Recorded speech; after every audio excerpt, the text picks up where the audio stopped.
everybody, what's up? Kevin here from My Song of the Day Rock 2000 to today. And today, we're going to be doing an album review on the new New Year's Day album, Unbreakable. Alrighty, so for those of you who do not know or do not remember how this goes, let me give you the rundown. First, I'm going to go through a little bit of a background about the band just to really give you where I'm coming from doing this album review.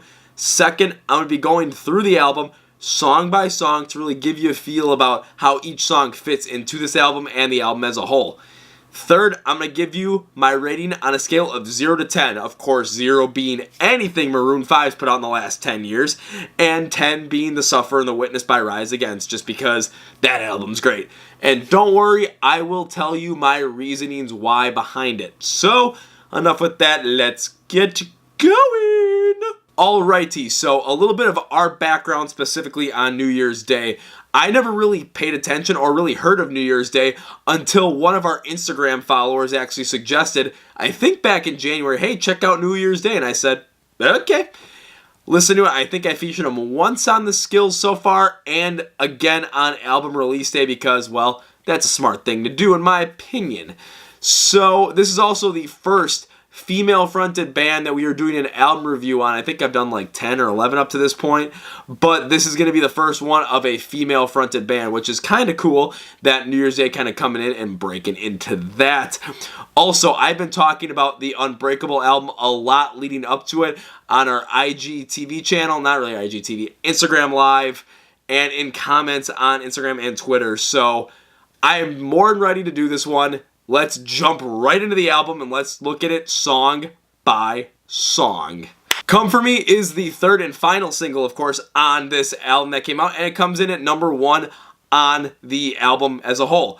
This was my favorite one of the singles because of the pace it had and just the flow. It had this more consistent, fast pace throughout the whole entire thing, especially in the chorus. And Costello's vocals were rather forceful in that chorus and rather rapid, which was something I'm a big fan of because it really played well here. Now, during the breakdown part of the song, when Costello really tried to force that scream, that didn't necessarily work well. However, the sequential instrumentation and that metalcore breakdown, whoo, is that a good one? This is my favorite single off of the album, and it's just going to remain that way. Misunderstood was the second song on this album, and it was more of experimental and a little bit softer than most other songs on this album, but the one problem I really had with it was it got lost in the shuffle for a couple of reasons. One, it just kind of didn't have this normal, really good sound to it that really let you latch onto it.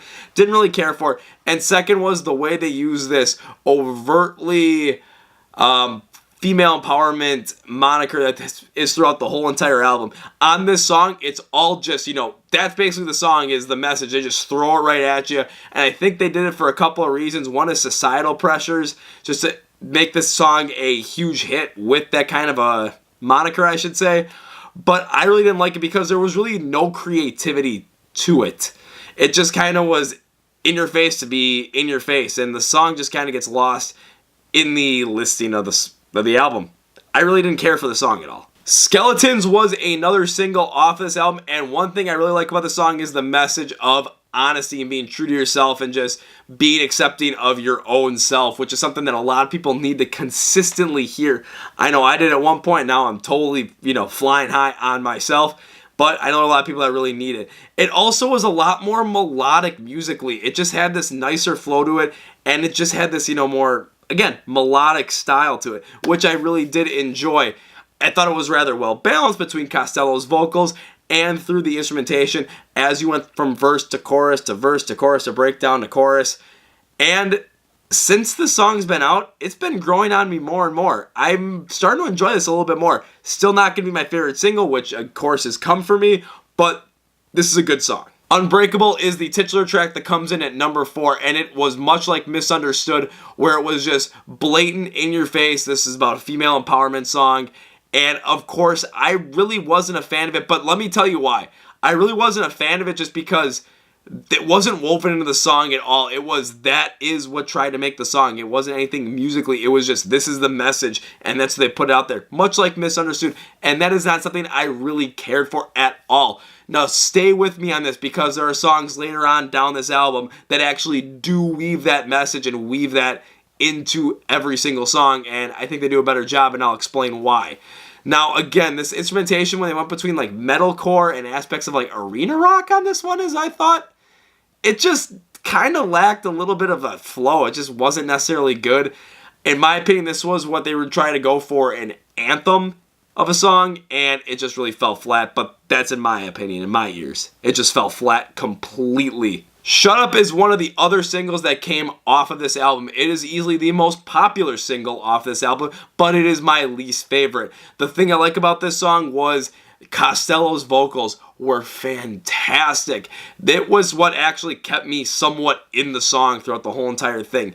But the instrumentation and how the song was written, how it flowed, if you take away Costello's vocals, this song is a lost cause. Costello saved this song. And honestly, the experimentation they had in here, while I respect it, did not work out well at all. And the song just doesn't hit well. It just doesn't. Done With You was that anthem song that I kind of been looking for, with that female empowerment moniker behind it. And this is one where it wove it more into the actual song instead of just having it be the blatant, in-your-face message. And this is where I'm like, okay, this is much better than what Unbreakable did, bar none. I mean, seriously. The vocals are hard. They're impactful from Ashley Costello. That metal instrumentation only aids those vocals. Now this, if you're looking for that kind of an anthem song, Done With You is easily it on this album. Poltergeist was a rather interesting track because it had this much slower and calmer feel to it, and the instrumentation, it kind of had this ballady feel, if I put it that way. Now, while I'm not the biggest fan of the song as a whole, as how it's constructed, I am really actually kind of into this song, mostly off of what Ashley Costello did in this. The whole song really gives you this feeling of really fighting off your inner demons and how it could really bring you down. I felt that, and the driving force behind that was the vocals of Ashley Costello, which this one was the one that just blew it out of the water for me, where I thought, this woman has range like I haven't seen in a while. And I was incredibly surprised by it. But let me tell you, I was pleasantly surprised by it. This is one where if I'm feeling like, you got to just let it out and just let all those inner demon feelings just go out.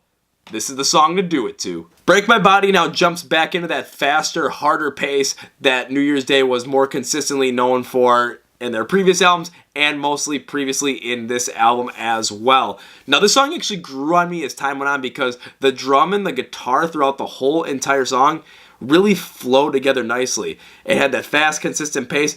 Costello, oh man, was I surprised in this one, mostly because she changed the tempo of her vocals up throughout the song, and it really worked here. Now, again, they went all female empowerment as a message, but again, it was woven into the song, and it worked out perfectly, especially as a driving force with Ashley Costello's vocals with the changing tempo. This is the kind of song where I was like, yeah, you've got to go with this because the experimentation was fantastic. Sorry Not Sorry, man, I almost wrote this song off right from the beginning, mostly because all I could think about was that dang Demi Lovato's Sorry Not Sorry song.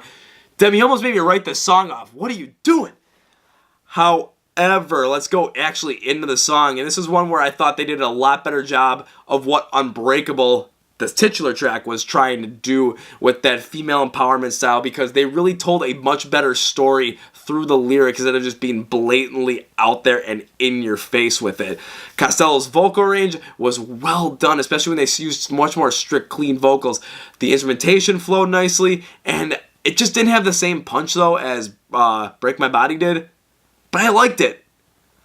I actually like this song. When I first heard My Monsters at the intro, all I could think of was, this reminds me a lot of One Track Mind by 30 Seconds to Mars, and I got nervous because I heard what that song did, and I am not a fan of it. But it quickly reversed course and went back to more of a metal style, and that's what I was happy about. But it was more slower and anthemic, and I thought, yeah! This is what I'm talking about. This is kind of something that we need.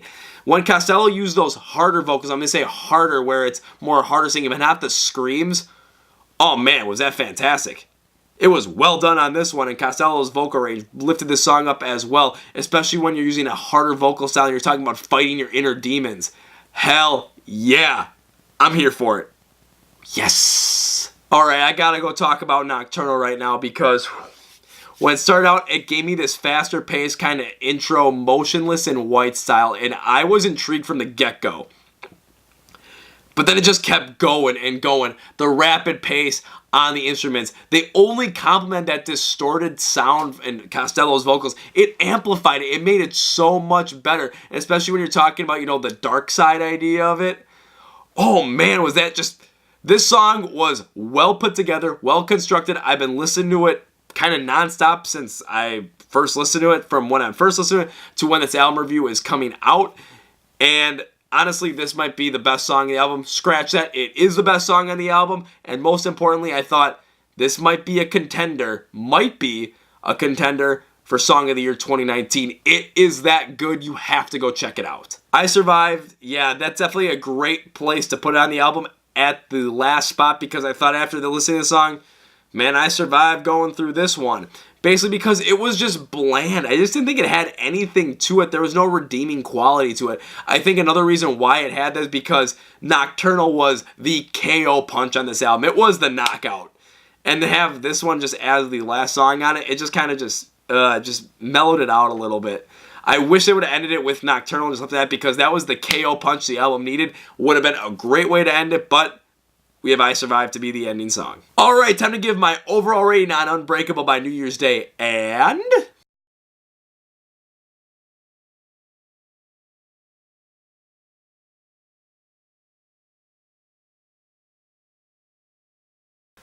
I give Unbreakable a 7.5 out of 10. So why am I giving Unbreakable a 7.5 out of 10 or 7.5 out of 10? Let's take a look at the top qualities of this album, and I gotta start with Nocturnal. That is a killer song, the knockout punch. I thought it might be a contender for Song of the Year 2019. We'll see what happens when our 2019 awards come out, because man, is this song good. Some of the other good things they did was Costello's vocal range. It was all throughout this song, whether you're trying to evoke emotion on Poltergeist, which was fantastic, whether you go with that faster, more distorted sound in Nocturnal, whether you go more rapid with Comfort Me, or you just go powerful with Break My Body.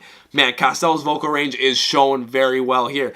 And then when they experimented more with the songs by weaving in that female empowerment moniker and theme of the album, when they wove it in, not blatantly put it in your face, but wove it in, I really thought they did a good job with the creativity behind it. Like in Skeletons, what they did with it. Like Sorry Not Sorry, and again, Break My Body. The weaving in together of everything was done rather well. And I gotta go back again, because that emotional trigger that Costello's vocals really put together on Poltergeist, man, I can't get enough of it, guys. I seriously can't. Now, why didn't I give this album a higher rating than 7.5 out of 10? And I think the biggest reason is because there were some songs that they just went, again, full-on forcefulness of that female empowerment message, where the songs got lost outside the message, where the message was the purpose. It wasn't actually weaving it into the songs, like Misunderstood and, of course, the titular track, Unbreakable.